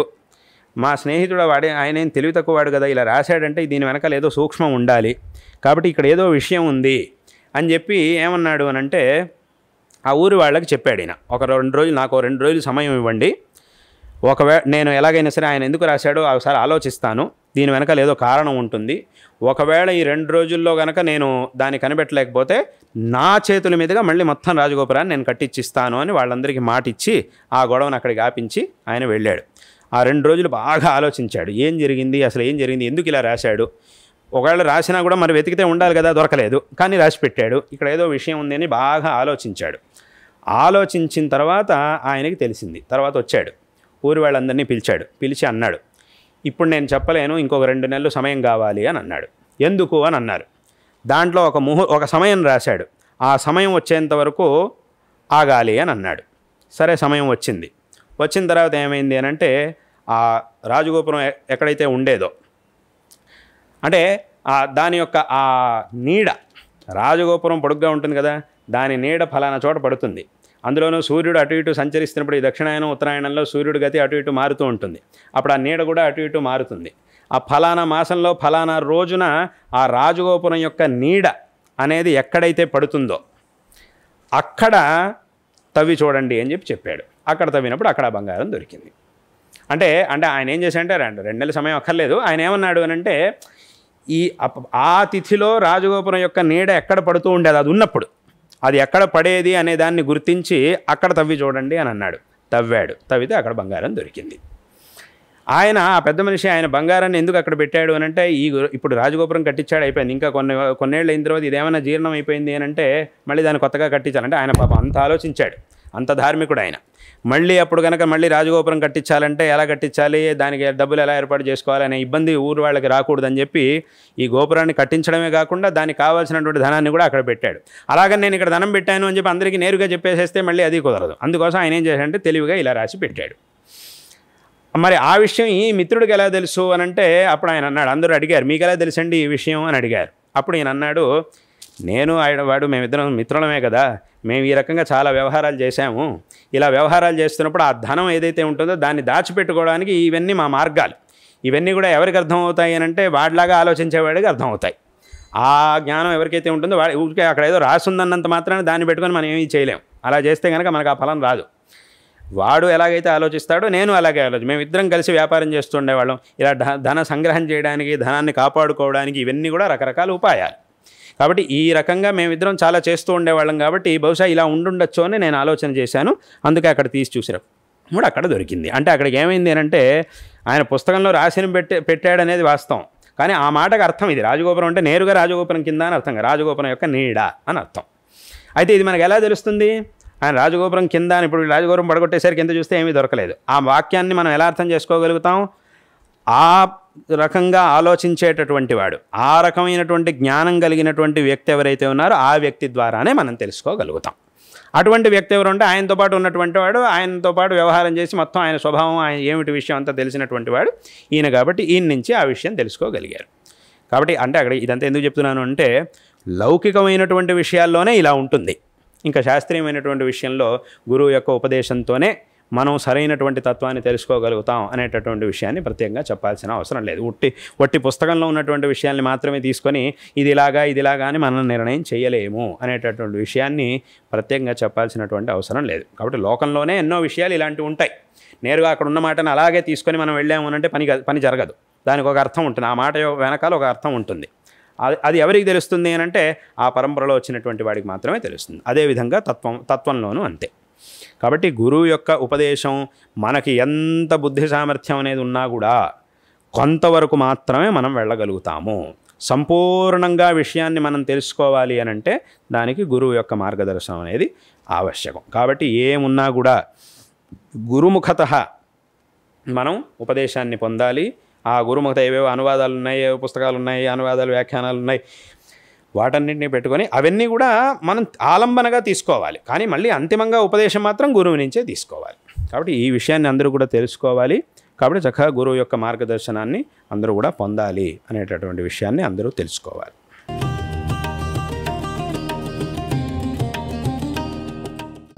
చివరిగా ఒక సందేహం. ఇప్పుడు జగద్గురువుల వారు చెప్పిన సమాధానాలు అన్నిటి ద్వారా స్పష్టంగా తెలిసే విషయం ఏంటంటే గురువు యొక్క ఆశ్రయం ఎంతైనా కావాలి అని. అయితే ఈ కాలంలో కొత్త కొత్త పీఠాలు, కొత్త కొత్త గురువులు, కొత్త కొత్త బాబాలు అందరూ వస్తున్నారు. కొంతమంది విశ్వసనీయులు, కొంతమంది ఈ ప్రజల యొక్క జిజ్ఞాసను అడ్డుపెట్టుకొని వాళ్ళ వ్యవహారాలను వాళ్ళు సాగిస్తున్నారు. అందున ఈ మాధ్యమాల ద్వారా భక్తి అనేది ఇంకా ప్రచురం అయినప్పుడు ఈ జిజ్ఞాసను అడ్డుపెట్టుకొని వాళ్ళ వ్యవహారాలను సాగించడానికి ఇంకా ఆస్కారం దొరుకుతోంది. అలాగే ఇదివరకు జగద్గురువులు చెప్పినట్టు కూడా ప్రజలకి అన్ని విషయాల మీద పరిపూర్ణమైన అవగాహన ఉంటుంది అని కూడా ఏం లేదు. కాబట్టి ఇప్పుడు జ్ఞాని అయిన వాళ్ళే గురువు అని చెప్పి అన్నా కూడా ఇప్పుడు ఆ జ్ఞానం అంటే ఏమిటి, ఆ జ్ఞానులు ఎలా ఉంటారు అనే విషయం కూడా ప్రజలకు తెలియకపోవచ్చు. ఇటువంటి సందర్భంలో సరియైన గురువు అంటే ఎవరు అని నిర్ణయించడం ఎలాగా? ఇప్పుడు ప్రతారణ చేసేవాళ్ళు ఉన్నప్పటికీ కూడా సరియైన గురువు ఎవరు అని తెలుసుకోవడం ఎలాగా అనేది. అంటే ఇప్పుడు ఈ ప్రపంచంలో చాలా స్కూళ్ళు, కాలేజీలు ఉన్నాయి. మనం ఎక్కడైతే ఉంటామో మన ఇంటి పక్కనే, మన ఇంటి దగ్గరగా ఒక స్కూల్ ఉంటుంది, ఒక కాలేజీ ఉంటుంది, చాలా ఉన్నాయి. కానీ మనం ఏం చేస్తున్నాం, చాలామంది ఏం చేస్తున్నారు, వాళ్ళ పిల్లల్ని ఎక్కడో ఉండే స్కూల్కి పంపిస్తారు. చాలా దూరంలో 10 కిలోమీటర్లు, 15 కిలోమీటర్లు, 50 కిలోమీటర్లు, 60 కిలోమీటర్లు ఉన్నా సరే అక్కడికి వెళ్ళాల్సింది. రోజు గంట సేపు ప్రయాణం చేసి అయినా సరే ఏముంది, స్కూల్ బస్సు ఉంది, దానిలో పిల్లల్ని పంపిస్తారు. అలాగే మనం ఉండే ఊళ్ళోనే ఒక యూనివర్సిటీ ఉంది, కానీ అక్కడ కాదు, ఎక్కడో ఫారెన్లో ఎక్కడో పెద్ద యూనివర్సిటీ ఉంది, అక్కడికే వెళ్ళాలి, అక్కడికి వెళ్ళి చదువుకోవాలి అని అక్కడికి పంపిస్తారు. ఎందుకు అక్కడికి పంపిస్తున్నారు? మన ఇంటి పక్కన ఉండే స్కూల్కో అథవా ఇంట్లో ఊళ్ళో ఉండే యూనివర్సిటీకో ఎక్కడికో పంపించకుండా ఎక్కడో ఫారెన్లో ఉండే ఫలానా యూనివర్సిటీకే వెళ్ళాలి మా పిల్లలు, అక్కడే చదువుకోవాలి, అక్కడే వాడికి సీట్ రావాలి, ఎంత ఖర్చు అయినా పర్వాలేదు. ఇక్కడ చదివిస్తే కొంత ఖర్చు, కానీ అక్కడ చదివిస్తే చాలా ఖర్చు. ఇక్కడ చదివిస్తే మన ముందే ఉంటారు పిల్లలు, మన కంటి ముందే ఉంటారు పిల్లలు, హాయిగా వెళ్ళొస్తూ ఉంటారు. కానీ అక్కడికైతే మనం అక్కడికి పంపించాలి, మళ్ళీ అక్కడ ఏర్పాటు చేయాలి, ఉండడానికి ఏర్పాటు చేయాలి. అది కొత్త దేశం, ఇప్పటివరకు వెళ్ళింది లేదు, కొత్త దేశం, కొత్త వాతావరణం, కొత్త జనాలు, అన్నీ కూడా కొత్తగా ఉంటాయి. ఖర్చు కూడా చాలా చాలా ఉంది. అలాగే మన పిల్లల్ని చాలా సంవత్సరాల పాటు అక్కడికి పంపించాలి. ఇదంతా ఎందుకు చేయాలి? అలాగే ఖర్చు కూడా చాలా, ప్రస్తుతం మనకు ఉన్నటువంటి సంపాదనకు తగినంత ఖర్చు కాదు, అది చాలా ఎక్కువ, మన సామర్థ్యాన్ని మించినటువంటి ఖర్చు అది. అయినా కూడా అందరూ ఏం చేస్తున్నారు, ఈ కష్టాలన్నింటినీ కూడా సహించుకొని పిల్లల్ని ఏదో ఒక రకంగా అక్కడికి దానికి కావాల్సిన డబ్బుల్ని, సమయాన్ని అన్నింటినీ కూడా ఏర్పాటు చేసుకొని పిల్లల్ని వాటి వరకు 4 రోజులు కూడా వదిలింది లేదు, వాళ్ళని వదిలి ఉండిందే లేదు. కానీ ఇప్పుడు 4 ఏళ్ల పాటు అక్కడికి చదువుకోవడానికి పంపిస్తున్నాం. ఎందుకు పంపిస్తున్నాం అని, ఇదంతా ఎందుకు చేస్తున్నాం? ఇన్ని కష్టాలని మనం ఎందుకు సహించుకుంటూ ఈ కష్టాలన్నింటినీ కూడా మనం అంగీకరించి పిల్లల్ని అంత దూరం పంపిస్తున్నాం. ఎందుకు ఇలా చేస్తున్నాం, ఎందుకు ఇలా చేయాల్సి వస్తుంది? ఇక్కడే చదివిస్తే సుఖంగా ఉంటుంది కదా, ఎందుకు అక్కడికి పంపిస్తున్నాం అని అంటే, ఇప్పుడు కష్టాలున్నా కూడా దీని ద్వారా తర్వాత కాలంలో మనకు వచ్చేది అంటే అక్కడికి వెళ్ళి చదువుకుంటే కనుక చాలా గొప్పవాడవుతాడు, అక్కడ మంచి విద్య, మంచి ఉత్కృష్టమైనటువంటి విద్య అక్కడ లభిస్తుంది. కాబట్టి ఈ కష్టాలన్నిటినీ కూడా ఒప్పుకొని అంగీకరించి అక్కడ లభించేటటువంటి ఉత్తమమైన విద్యని దృష్టిలో పెట్టుకొని ఆ తర్వాత పిల్లలకి లభించేటటువంటి ఉత్తమమైనటువంటి భవిష్యత్తుని దృష్టిలో పెట్టుకొని ఈ కష్టాలన్నిటినీ కూడా సహించడానికి మనం సిద్ధమవుతూ ఉన్నాం, తల్లిదండ్రులు సిద్ధమవుతూ ఉన్నారు. అంటే ఇప్పుడు అక్కడ ఉండేది స్కూలే, మా ఇంటి పక్కన ఉండేది కూడా స్కూలే, అక్కడ ఉండేది కూడా యూనివర్సిటీనే, ఇక్కడ ఉండేది కూడా యూనివర్సిటీనే, పేరంతా ఒకటే. ఆ యూనివర్సిటీ అనేటటువంటి పేరులో ఏ విధమైనటువంటి తేడా లేదు. కానీ అక్కడికే పంపించాలి అని ఎందుకు పంపిస్తున్నాము అని అంటే, అది అక్కడ ఉత్కృష్టమైనటువంటి అసలైనటువంటి విద్య అక్కడ లభిస్తోంది కాబట్టి అంత దూరం పంపిస్తూ ఉన్నాం. అలాగే ఇక్కడ ఇంకో విషయం ఏమిటి అని అంటే, అక్కడే మంచి విద్య లభిస్తుంది, ఇక్కడ లభించదు అనే విషయాన్ని మీకు ఎవరు చెప్పారు? మీకు ఎలా తెలుసు? మీరు ఎప్పుడు అక్కడికి వెళ్ళింది లేదు. ఇదైతే పక్కనే ఉంది, పక్కనే ఉన్న దాంట్లో సరిగ్గా లేదు, అక్కడైతే బాగుంటుంది. పక్కన ఉన్న దాంట్లో సరిగ్గా లేదనే విషయం మీకు తెలిసింది, అక్కడ ఉండేదైతే బాగుంటుంది అనే విషయం మీకు తెలిసింది. ఈ జ్ఞానం అంతా మీకు ఎక్కడి నుంచి వచ్చింది? తల్లిదండ్రులకు ఎక్కడి నుంచి వస్తోంది? సరైనటువంటి వ్యక్తుల్ని, ప్రామాణికమైనటువంటి వ్యక్తుల్ని అడిగి తెలుసుకోవడం ద్వారా ఈ జ్ఞానం అనేది మనకి లభిస్తోంది. ఎవరైతే అక్కడికి వెళ్ళి చదువుకొని వచ్చారో, ఎవరైతే ఈ విషయాలన్నింటినీ కూడా తెలిసినటువంటి వ్యక్తులై ఉన్నారో, వాళ్ళని, ప్రామాణికులైనటువంటి వ్యక్తులై ఉన్నారో వాళ్ళని అడిగి తెలుసుకోవడం వల్ల మనకి ఈ విషయాలన్నీ కూడా తెలుస్తున్నాయి. మన పిల్లల్ని మనం అక్కడికి పంపిస్తూ ఉన్నాం. కాబట్టి అక్కడికి ఏమైంది అని అంటే, ఎక్కడికి పంపిస్తే మన పిల్లలకి సరైనటువంటి విద్య లభిస్తుంది, వాళ్ళకి మంచి భవిష్యత్తు అనేది ఉంటుంది అనే విషయాల్ని ఎలాగైతే మనం ప్రామాణికులైనటువంటి వ్యక్తుల ద్వారా తెలుసుకొని అక్కడికి మన పిల్లల్ని ఈ కష్టాలన్నింటినీ కూడా సహించుకొని మనం అక్కడికి పంపిస్తూ ఉన్నాము. అందులో కూడా ఏం చేస్తారు, ఈ సంవత్సరం అక్కడ సీటు దొరకలేదా, అయితే వచ్చే సంవత్సరం ప్రయత్నం చేస్తాం, అప్పుడు దొరకలేదు మళ్ళీ ఇంకో సంవత్సరం ప్రయత్నం చేస్తాం, ఎంత లేట్ అయినా సరే పర్వాలేదు అక్కడికే వెళ్ళాలి. ఎందుకు ఈ ప్రయత్నం అంతా అంటే, అక్కడైతే సరైనటువంటి విద్య లభిస్తుంది కాబట్టి. ఈ విషయం మనకు ఎలా తెలుస్తోంది అని అంటే, ప్రామాణికమైనటువంటి వ్యక్తుల ద్వారా తెలుస్తుంది. ఆ ప్రయత్నాన్ని మనం అక్కడ చేస్తున్నాం. ప్రయత్నం చేసి వాళ్ళని వీళ్ళని అందరినీ కూడా కనుక్కొని, అందరి అభిప్రాయాలని తీసుకొని కనుక్కొని మనం ఈ ముందడుగు వేస్తూ ఉన్నాం. పోనీ ఇంత కష్టపడి, ఇంత ఖర్చు పెట్టి, ఈ కష్టాలన్నింటినీ కూడా సహించి పిల్లల్ని అక్కడికి పంపించి చదివిస్తున్నాం. చదివించిన తర్వాత వాళ్ళకి మంచి చదువు లభిస్తోంది, ఆ తర్వాత మంచి ఉద్యోగం, మంచి సంపాదన, అవన్నీ కూడా వస్తూ ఉన్నాయి. ఇంత కష్టపడి ఇంత చేస్తే దానివల్ల మనకు వచ్చినటువంటి ప్రయోజనం ఎంతవరకు మనతో పాటు ఉంటుంది? ఈ శరీరంలో ఉన్నంత వరకు మాత్రమే మనతో ఉంటుంది. ఆ తర్వాత అయిపోయింది, ఈ జన్మకి అయిపోయింది అంతే. ఇప్పుడు ఈ జన్మలో యూనివర్సిటీకి వెళ్ళి చదువుకొచ్చిన వాడు ఆ వచ్చే జన్మలో కూడా ఇదే విద్య వాడికి వస్తుంది అని చెప్పలేం. ఈ జన్మకి మాత్రం అంతే. ఈ జన్మలో వాడు అక్కడికి వెళ్ళి చదువుకొని వచ్చి ఉద్యోగం చేసి ఏం సంపాదించాడో వీటన్నిటిని కూడా వచ్చే జన్మ కూడా తీసుకెళ్తాడు అని లేదు. అవన్నీ కూడా ఇక్కడికే అయిపోతాయి. కాబట్టి ఇంత కష్టపడి ప్రయత్నం చేస్తే దాని నుంచి ఫలం వచ్చింది, కానీ ఆ ఈ జన్మకే పరిమితమైనటువంటి ఫలం వచ్చింది. అది మనకి తెలుసు కూడా, ఈ జన్మకి పరిమితమైనటువంటి ఫలం వస్తుంది అని కూడా మనకు తెలుసు. కానీ ఇటువంటి పరిమితమైన ఫలితాన్ని ఈ జన్మకి మాత్రమే పరిమితమైనటువంటి ఫలితాన్ని ఇచ్చేటటువంటి ఆ విద్యను పొందడానికి అంత దూరం, ఇంత ఆలోచన చేసి, ఇంతమందిని అడిగి, ఇంత విచారణ చేసి మనం అక్కడికి పంపిస్తూ ఉన్నప్పుడు, ఈ విషయంలోనే మనం ఇంత చేస్తూ ఉన్నప్పుడు, ఒక గురువుని, ధార్మికంగా ఆధ్యాత్మికంగా ఒక గురువుని మనం ఆశ్రయించాలి అని అంటే ఇంకెంత ఆలోచించాలి? మనం చాలా ఆలోచించాలి. ప్రామాణికమైనటువంటి వ్యక్తుల నుంచి మనం తెలుసుకోవాలి. ఎవరు సరైనటువంటి వ్యక్తి, ఎవరు అసలైనటువంటి గురువు, ఎవరి దగ్గరికి మనం వెళ్ళాలి అనేటటువంటి విషయాల్ని మనం అడిగి తెలుసుకోవాలి. మనకు తెలియకపోయినా ఆ విషయాన్ని గుర్తించేటటువంటి సామర్థ్యం మనకి లేకపోయినా కూడా కనీసం ఉన్నటువంటి వ్యక్తులనైనా మనం అడిగి తెలుసుకోవాలి. అలా మనం అడిగి తెలుసుకొని అక్కడికి వెళ్ళాలి. అయితే ఇలా అడిగి తెలుసుకొని మనం ఆ గురువు దగ్గరికి వెళ్ళి, ఆ గురువు దగ్గర నుంచి ధార్మికమైనటువంటి మార్గదర్శనాన్ని పొంది, ధార్మికమైనటువంటి ఈ ఆధ్యాత్మికమైనటువంటి సాధన చేస్తే దాని నుంచి మనకు వచ్చేటటువంటి ఫలం ఏదైతే ఉందో అది ఈ జన్మకి మాత్రమే సీమితం కాదు. ఈ జన్మలోనూ, వచ్చే జన్మలోనూ, వచ్చే లోకంలోనూ, అన్ని చోట్ల కూడా దానికి అక్కడ మనకి దీని యొక్క ఫలం అనేది లభిస్తోంది. అంటే అక్కడికి ఏమైంది? ఈ జన్మకి మాత్రమే పరిమితమైనటువంటి ఫలాన్నిచ్చే విద్యను అభ్యసించడానికి ఏది సరైనటువంటి స్థానం అనే దాన్ని మనం ఇంతమందిని అడిగి తెలుసుకొని, ఇన్ని జాగ్రత్తలు తీసుకొని అక్కడికి వెళుతూ ఉన్నప్పుడు జన్మల్లోనూ మనకి శ్రేయస్సుని కలిగించేటటువంటి, అందులోనూ అత్యంత ఉత్కృష్టమైనటువంటి శ్రేయస్సుని కలిగించేటటువంటి ఈ ధార్మికమైన మార్గం ఏదైతే ఉందో, ఈ మార్గాన్ని మనకు ఉపదేశించేటటువంటి ఒక గురువుని మనం ఎంచుకునేటప్పుడు ఇంకెంత విచారణ చేయాలి, ఎంతమందిని తెలుసుకోవాలి, ఎంత సావధానంగా ఉండాలి. కాబట్టి ఎవరు సరైనటువంటి గురువు, ఎవరి దగ్గరికి మనం వెళ్ళాలి అనేటటువంటి దాన్ని ప్రామాణికమైనటువంటి వ్యక్తుల ద్వారా మనం తెలుసుకోవాలి, శిష్టుల ద్వారా మనం తెలుసుకోవాలి. ఇక్కడ ఇది చాలా అవసరం. శిష్టులు అని అంటే ఎవరు? శాస్త్రంలో శిష్టులు అంటే ఎవరు?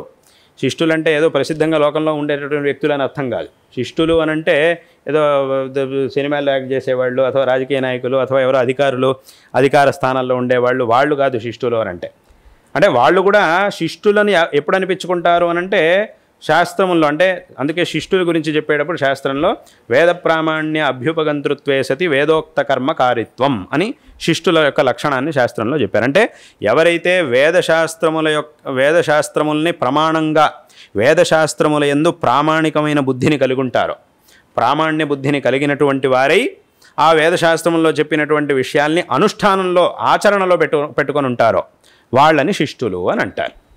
కాబట్టి ఇప్పుడు నేను చెప్పిన వ్యక్తులు కూడా ఈ రకంగా ఉంటే అప్పుడు వాళ్ళని శిష్టులు అని అనొచ్చు. అంతే తప్ప ఎవరో ఆయన చెప్పారు ఈయన చెప్పారు అని చెప్పి మనం వాళ్ళని శిష్టులు అనడానికి వీల్లేదు.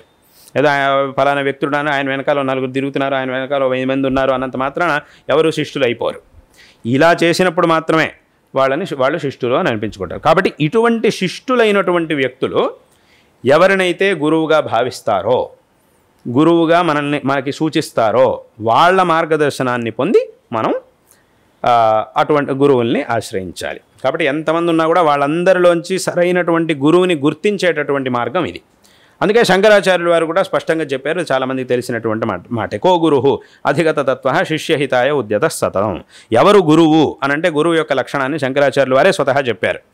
ఎవరైతే తత్వాన్ని చక్కగా తెలుసుకున్నటువంటి వారై, సాక్షాత్కరించుకున్నటువంటి వారై శిష్యులకు, యోగ్యులైనటువంటి శిష్యులకు కూడా యోగ్యమైనటువంటి మార్గంలో ఉపదేశిస్తారో ఆ వ్యక్తినే గురువు అని చెప్పాలి అని శంకరాచార్యుల వారే ఈ లక్షణాన్ని ఉపదేశించారు. కాబట్టి ఇటువంటి లక్షణం ఉన్న వ్యక్తిని మనం గుర్తించి అథవా పెద్ద వ్యక్తుల నుంచి అంటే ప్రామాణికుల శిష్టుల నుంచి మనం తెలుసుకొని ఆ గురువు దగ్గరికి మనం వెళ్ళాలి. కాబట్టి ఈ విధంగా గురువుల్ని మనం ఎంచుకొని ఆ గురువు యొక్క మార్గదర్శనంలో మనం జీవితాన్ని సాగించాలి. కాబట్టి ఈ విషయంలో మాత్రం అందరూ కూడా చాలా జాగ్రత్తగా ఉండాలి. అందుకే శంకరాచార్యుల వారు కూడా హెచ్చరించారు, గురువు అంటే ఎవరు అనేదాన్ని చెప్పిందే అందుకోసం. ఎవరిని పడితే వాడిని గురువు అనడానికి వీల్లేదు, ఎవరిని పడితే వాళ్ళని గురువు అనడానికి వీల్లేదు. గురువు అనే వ్యక్తికి ఈ లక్షణాలు ఉండాలి, ఈ లక్షణం ఉన్నటువంటి వ్యక్తినే గురువు అని అనాలి, గురువుగా భావించాలి. అటువంటి వ్యక్తి నుంచే మనం మార్గదర్శనాన్ని పొందాలి అనే విషయాన్ని శంకరాచార్యులు వారు అప్పుడే హెచ్చరించారు. ఇప్పుడు మీరు అన్నట్టుగా ఇలాంటి పరిస్థితి లోకంలో వస్తుంది కాబట్టి, ఎప్పుడైనా అటువంటి పరిస్థితి వస్తుంది కాబట్టి ఆ పరిస్థితిలో మనం గురువుని ఎలా గుర్తించాలి అనే విషయాన్ని శంకరులు అప్పుడే చూపించారు. కాబట్టి ఈ విధంగా గురువుల్ని మనం ఆశ్రయించాలి, వాళ్ళ నుంచి మనం మార్గదర్శనాన్ని పొందాలి.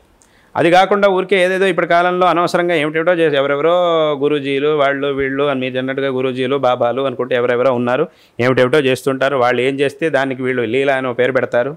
వాళ్ళు ఏదేదో చెప్తుంటారు, అది చేసాం ఇది చేసాం అదైంది ఇదైంది అనుకుంటే ఏమిటేటో మాట్లాడుతుంటారు. నిజంగానే వీళ్ళంతా ఆయన చాలా పెద్ద లీల చూపించాడండి, చేసేసాడండి, అది ఇది అని వీళ్ళంతా అంటూ ఉంటారు. కానీ మనం గుర్తించవలసినటువంటి విషయం ఇది. ఈ విషయాన్ని ఎందుకంటే మనకి జ్ఞానాన్ని ఉపదేశించేటటువంటి, ఇందాక చెప్పినట్టుగా మన ఆత్మోద్ధారానికి కావలసినటువంటి జ్ఞానాన్ని ఉపదేశించగలిగే సామర్థ్యం ఆయనకు ఉండాలి. ఆ సామర్థ్యం ఉన్నటువంటి కేవలం వేషభూషాలతో ఎవరు కూడా గురువులు అవలేరు. వేషభూషాలతో పెద్ద పెద్ద సింహాసనాలతో ఎవరు కూడా గురువులు అవరు. ఈ జ్ఞానం ద్వారా గురువు అవడానికి సాధ్యం. కాబట్టి సరైనటువంటి గురువు నుంచి మనం మార్గదర్శనాన్ని పొందాలి. చాలామంది ఏం చేస్తుంటారు అంటే ఏదో ఊరికే 4 ముక్కలు చదివేసుకొని మా జ్ఞానం వచ్చేసింది, మేమే గురువులో, మేమందరికీ అన్ని విషయాలు చెప్పేస్తామని చెప్పి ఏమిటో చెప్తుంటారు.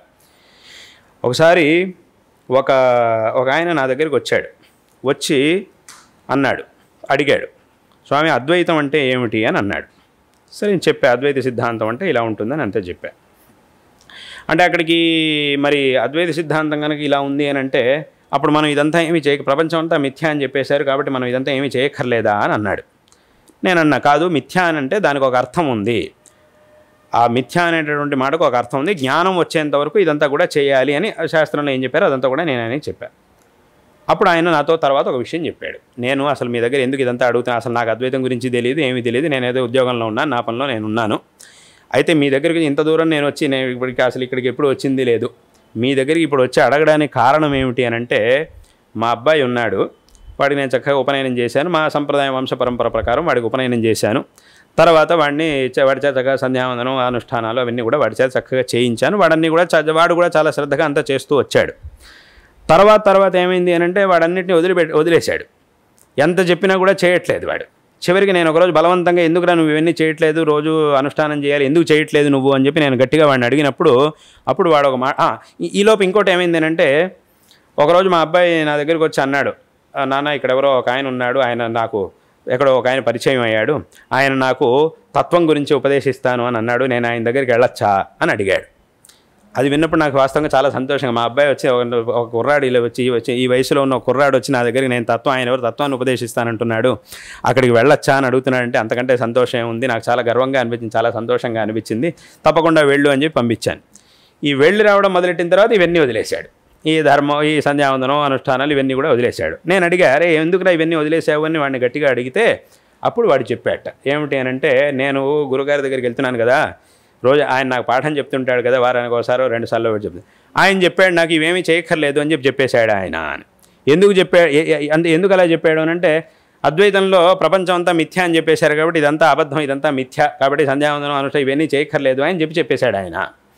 అందుకోసం నేను ఇదంతా మానేశాను. చెప్పారు కదా అద్వైతం, దాంట్లో ప్రపంచాన్ని మిథ్యా బ్రహ్మ సత్యం జగన్ మిథ్య అని అన్నారు కదా, కాబట్టి ప్రపంచం అంటే అది మిథ్య, కాబట్టి ఇవేమీ చేయాల్సినటువంటి అవసరం లేదు అని ఆయన చెప్పేశాడు. కాబట్టి ఆయనే అలా చెప్పినప్పుడు ఇంక ఇదంతా ఎందుకు చేయడం, నీకే సరిగ్గా తెలియదు అని చెప్పి నాతోనే వాదించడం మొదలెట్టాడు. అప్పుడు నాకు అర్థం కాలేదు, ఎందుకంటే మరి వాడేమో శాస్త్రంలో ఇలా చెప్పారు అని చెప్పి చూపిస్తున్నాడు. ఇప్పుడు దీన్ని నేను ఒప్పుకోవాలా లేదా అని నాకే సందిగ్ధ పరిస్థితి ఏర్పడింది. అప్పుడు నేను ఏం చేశానంటే దీని గురించి ఎవరిని అడగాలి, ఏం చేయాలి అని కాస్త ఆలోచించి మీ దగ్గరికి వచ్చి వాడు దీని గురించి నిజంగానే అద్వైతంలో ఇలా చెప్పారా అని అడిగాడు. ఇది ఆయన అడగడానికి కారణం అది. అంటే మరి అద్వైతంలో ప్రపంచం మిథ్య అంటే మరి అక్కడి నుంచి ఇవాళ రోజున ఇవన్నీ అవసరం లేదా, అయితే ఇవేమీ చేయక్కర్లేదా అని ఆయన ఆ ప్రశ్న ఆయన నా దగ్గర అడిగాడు. అప్పుడు నేను చెప్పా, కాదు, ప్రపంచం అనేది మిథ్య అనేది వాస్తవమే, అది శాస్త్రంలో చెప్పారు అనేటటువంటి విషయంలో ఏమాత్రం సందేహం లేదు. కానీ అది మిథ్య అనేది మన అనుభవానికి వచ్చేంత వరకు ఈ ఆచరణలన్నీ కూడా ఉండనే ఉంటాయి. అది మనకి అనుభవానికి వచ్చిన తర్వాత అవసరం లేదు. అది మిథ్య అని ఎప్పుడైతే మనకి అనుభవం, ఈ సాధనలన్నీ చేయడం ద్వారా, శ్రవణం మననం నిధిధ్యాసనం ఇవన్నీ చేయడం ద్వారా ఎప్పుడైతే ప్రపంచం అనేది మిథ్య అనే విషయం మనకు అనుభవానికి వస్తుందో అప్పుడు ఇంకా ఇవేమీ అవసరం లేదు అని శాస్త్రంలో చెప్పారు. అంతే తప్ప ఇవాళ నుంచే ఇవన్నీ వదిలేయమని అర్థం కాదు అని మళ్ళీ నేను దానిలో ఉన్నటువంటి విషయాలన్నీ కూడా ఆయనకు చెప్పిన తర్వాత అప్పుడు ఆయనకి విషయం అంతా అర్థమైంది. ఆ తర్వాత విషయం ఆయనకు అర్థమైంది. అంటే ఇదంతా ఎందుకు చెప్పొచ్చాను అని అంటే, ఊరికే ఏదో 4 పుస్తకాలు, సాంప్రదాయకమైనటువంటి అధ్యయనం లేని వాళ్ళు ఏదో ఊరికే 4 ముక్కలు ఏదో 4 పుస్తకాలు చదువుకొని ఇదే సరైనటువంటి అర్థం అని వాళ్ళే అనేసుకొని, ఇదే సిద్ధాంతం అని వాళ్ళే అనేసుకొని దాన్ని ఇంకో 10 మందికి చెప్తూ ఉంటారు. ఇప్పుడు ఆయన ఎవరో చేసినటువంటి పని వల్ల ఏమైంది, ఈ పిల్లవాడికి వాడు చేయాల్సినటువంటి సంధ్యావందనాన్ని కూడా వదిలేసినట్టయింది. తాను చేయవలసినటువంటి కర్తవ్యాన్ని నుంచి భ్రష్టుడైనటువంటి సందర్భం వచ్చింది ఆ పిల్లాడికి. కాబట్టి ఈ విధంగా చేయకుండా, అందుకే ఇదంతా చూసుకొనే మనం సరైనటువంటి గురువు ఎవరు, సాంప్రదాయకంగా అధ్యయనం చేసినటువంటి గురువు ఎవరు అనే దాన్ని మనం చక్కగా తెలుసుకొని ప్రామాణికులైనటువంటి వ్యక్తుల నుంచి మనం తెలుసుకొని వెళ్ళాలి. కాబట్టి ఈ విషయాన్ని, అంటే ఇలాంటివి జరుగుతూ ఉంటాయి లోకంలో. ఈ రకంగా ఎవరెవరు ఎక్కడెక్కడ ఏమేమి ఉపదేశిస్తున్నారో, వాళ్ళకి తోచింది ఏమేమి ఉపదేశిస్తున్నారో, వాళ్ళు చెప్పిన దాన్ని పెట్టుకుని వీళ్ళంతా ఎవరెవరో ఇలా తప్పుడు మార్గాల్లోకి వెళ్తున్నారో ఇదంతా చాలా తెలియదు. ప్రపంచంలో ఎక్కడెక్కడ ఇలా జరుగుతుందో తెలియదు. అందుకోసమే ఈ వెళ్ళేటటువంటి వాళ్ళందరూ కూడా ఎవరైతే ఉన్నారో, ఈ జిజ్ఞాసులందరూ కూడా ఎవరైతే ఉన్నారో వాళ్ళు ఈ విధంగా సరైనటువంటి గురువుని గుర్తించి గురువుని ఆశ్రయించాలి. దీన్ని మనకి శాస్త్రములు చెబుతూ ఉన్నాయి. సారాంశంగా ధర్మానుష్ఠానం చేయాలి, దానికి శాస్త్రం ప్రమాణం, శాస్త్రాన్ని తెలుసుకోవడానికి సరైన గురువుని ఆశ్రయించాలి అనేది జగద్గురువుల యొక్క ఉపదేశానికి సారాంశంగా మేము గ్రహించాము. ఎన్నెన్నో కార్యక్రమాలు ఉన్న జగద్గురువుల యొక్క విజయయాత్రలో, ఎన్నో కుంభాభిషేకాలు, ధార్మిక కార్యక్రమాలు, సభల మధ్యలో జగద్గురువుల యొక్క అమూల్యమైన సమయాన్ని ఆకాశవాణి, దూరదర్శన్ యాదగిరి యొక్క ప్రేక్షకులైన ఆంధ్ర జనతకు జగద్గురువులు అనుగ్రహించినందుకు పునఃపునః నమస్కారాలను సమర్పించుకుంటూ సాష్టాంగ ప్రణామాలను చేస్తున్నాను.